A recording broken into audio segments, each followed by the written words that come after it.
Hello, Guideposts. My name is Dr. Paulette Sherman. I'm a psychologist and author of Dating from the Inside Out, and I'm a relationship expert, and I'm very happy to be here today to answer your questions. So in relationships, we often do unfortunately have to go through heartbreak, but there are things that we can learn from that.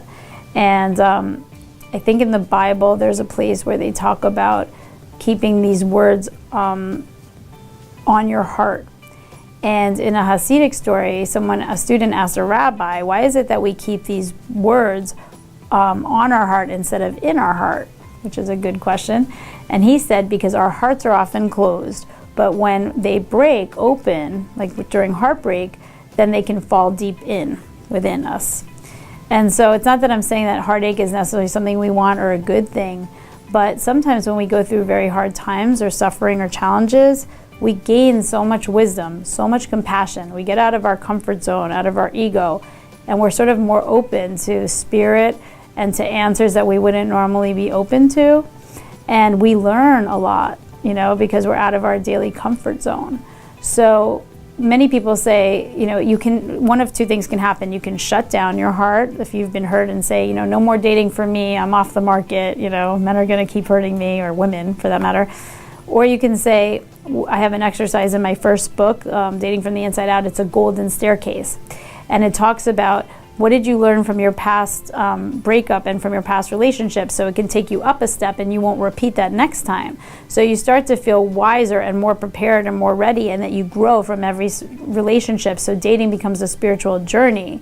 So heartbreak can just be something that feels physically uncomfortable and where you cry and it's very sad, but it also can be a great learning experience that you can take with you to evolve. It's very important to think about how we can avoid being cynical and avoid giving up on love, because we are love and we are all lovable and we are all deserving of love.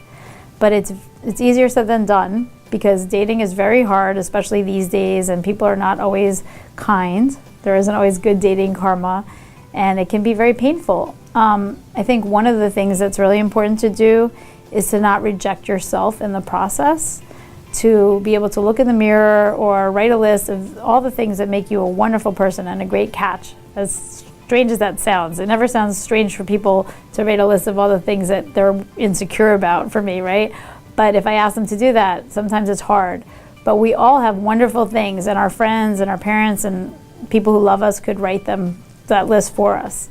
So to remember that, and to know that it's just a process that we're going through, and there will be, usually you'll write 10 people and you'll get one response.